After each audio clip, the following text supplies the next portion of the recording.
At nagsalita na nga ho guys, itong si Bongo. Sabi ba naman ni Bongo, mga Pinoy dapat ang humusga sa war on drugs ni Duterte. Paano niya yan nasabi guys? Kasi kasama siya guys sa mga alleged person of interest na napangalanan sa dokumento na relevant ho sa ICC investigation. Yan ho yung mga pagmumukhang mga dawit.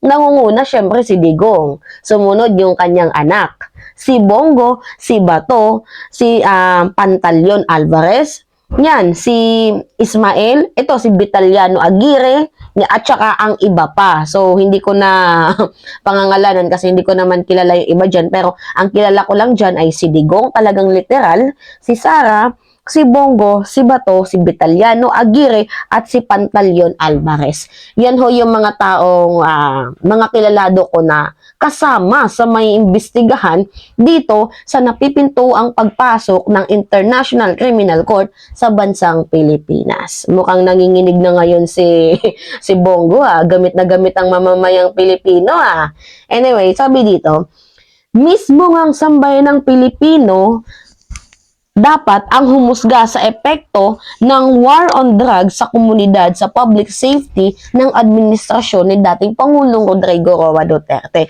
Guys, I just wanted to say na there's nothing wrong if kada presidente meron hong kampanya laban sa droga, or in fact maganda ho yan para ho sa aming public safety. Ang problema lang kasi dito kay dating Pangulong Rodrigo Roa Duterte is talagang niliteral niya na pinasakamay niya guys ang kapangyarihan to the point na kahit mga inosente hong mga tao ay nadadamay sa kanyang madugong war on drugs. Tsaka ano yung sabi ni Digong dati? Sabi niya, I don't care about human rights. Nakikita niyo yan guys I don't care about human rights. Urging cops to shoot first. Kasi guys, natatandaan nyo din, may mga nababalita guys na mga pulis na planado ho yung ginagawa nila to the point na may mga inosente na wala naman hong kinalaman dito sa usaping droga, tapos makikita na lang natin sa balita na meron silang mga hawak na baril, pinipicturean ng mga pulis, tapos sinasabi nilang mga nanlaban. Diba, natatandaan nyo yung mga balitang yan? Literal na hindi ho makatarungan tong ginawa din ng ibang mga pulis kasi, well, nanggagaling din naman yan sa utos ni Digong. Diba? Kung hindi niya inutusan yung mga pulis niya na magtapang-tapangan, hindi naman yan gaganyan yung mga kilos nila na yan.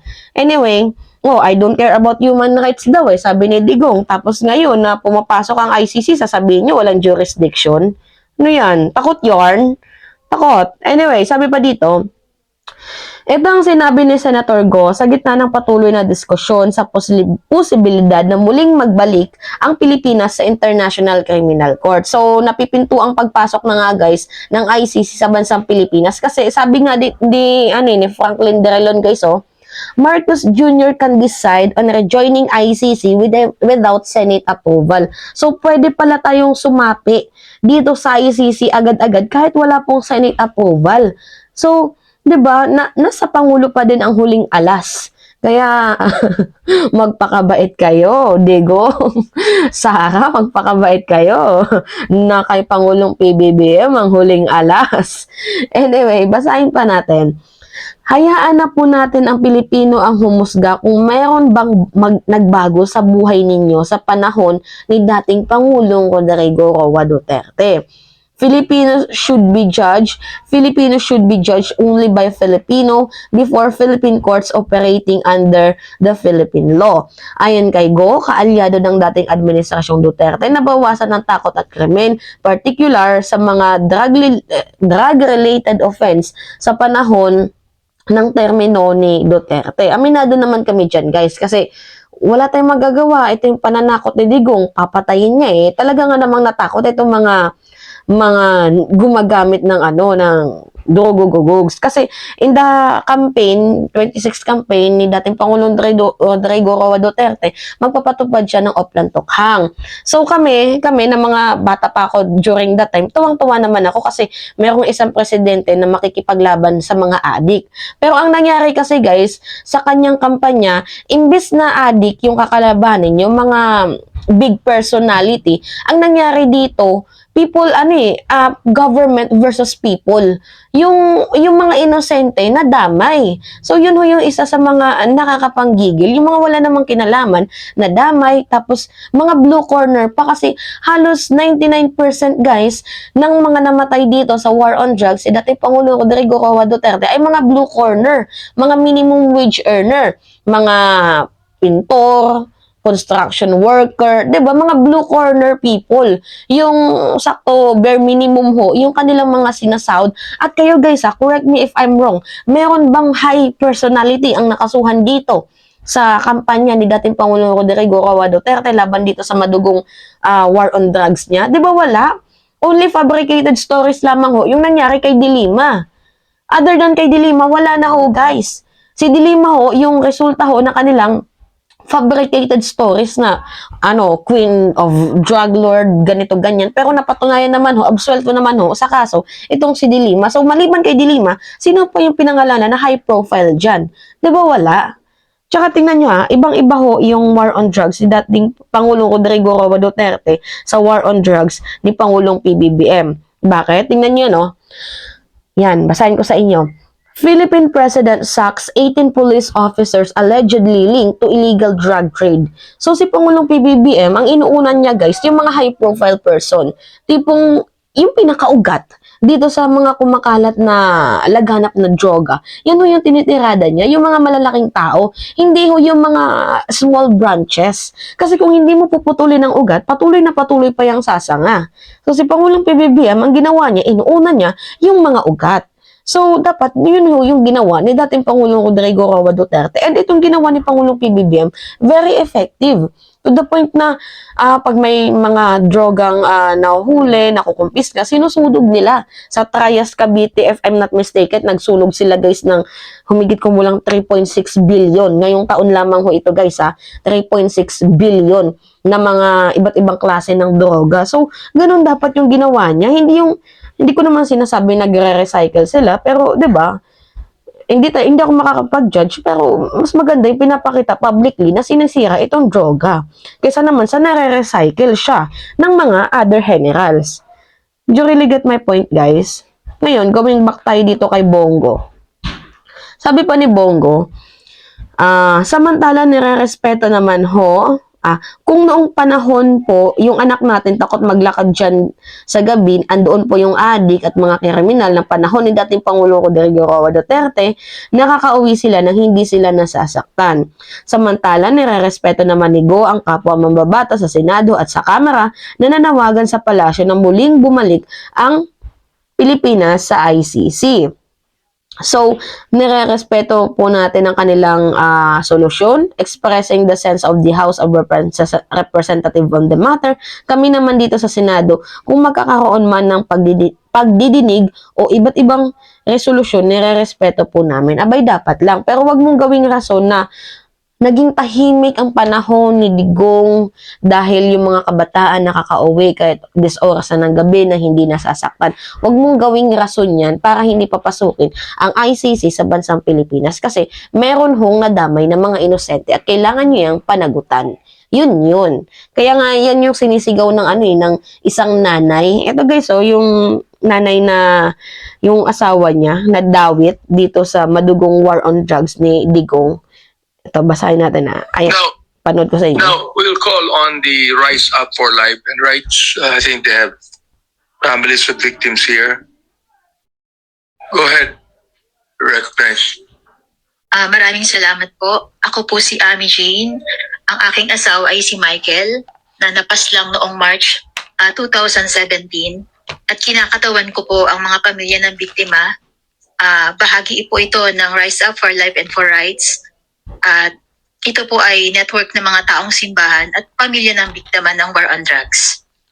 Kami na mga pamilya ng biktima ng war on drugs ay unang-una nagpapasalamat sa mga kinatawan ng Kongreso na nagsagawa ng resolusyon na makipagtulungan ang gobyerno ng Pilipinas sa ginagawang investigasyon ng International Criminal Court kaugnay ng crimes against humanity na naganap sa panahon ng dating Pangulong Duterte sa kanyang kampanyang Oplan Tokhang. Naniniwala at umaasa kami na ang investigasyon na ito ng ICC ay para sa interes ng mga maralitang pamilyang nawalan ng mga mahal sa buhay na sa nakaraang 7 taon ay patuloy na naghahanap ng hustisya. Mahalaga sa amin ang resolusyong ito upang magbigay ng daan na mapanagot ang pinakaresponsable sa mga naganap na pamamaslang sa halos 7,000 biktima ayon na din sa datos ng gobyerno. Sila ay aming mga anak, kapatid, asawa at magulang. Ang pagsasampa ng kaso sa lokal na korte sa ating bayan ay lubhang napakahirap sa aming mga pamilyang namatayan. Kami ay mula sa mga maralitang pamilya na walang sapat na sweldo at kabuhayan. Karamihan sa amin ay pedicab driver, labandera, construction workers, nangangalakal, street vendors at street sweepers. Dahil sa ganitong kalagayan, ang magkaso o maghabla ng mga salarin na kadalasan ay mga kapulisan ay hindi nagaganap. Ang kawalan ng pera para makapaghabla at takot sa pagkuha ng mga dokumentong kailangan at walang testigo sa naganap na patayan ang ilang kinakaharap naming mga pamilya ng biktima. Dahil dito, kaming mga pamilya ng biktima ay naniniwalang mahalaga ang investigasyon ng ICC upang mapanagot, pangunahin si dating Pangulong Duterte at ang mga naging tagapagpatupad ng Oplan Tokhang. Upang makamit ang hustisya, matigil na ang pamamaslang at maibsan ang sakit ng kalooban ng mga kaanak ng biktima ng war on drug.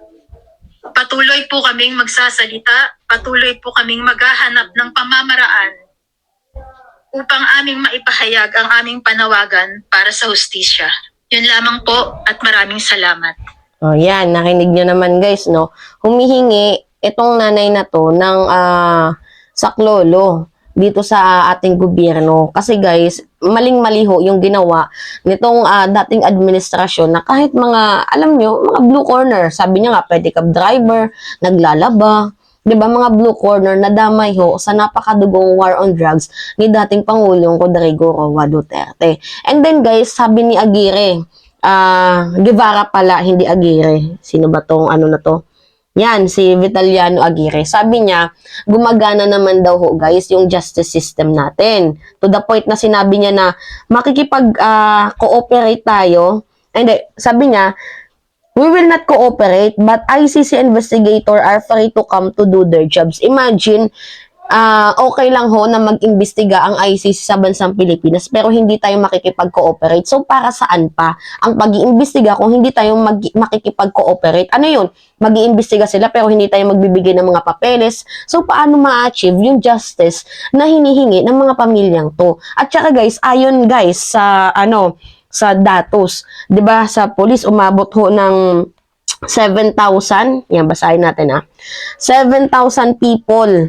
War on drugs, Philippine National Police are identified. Vigilance have killed over 7,000 people.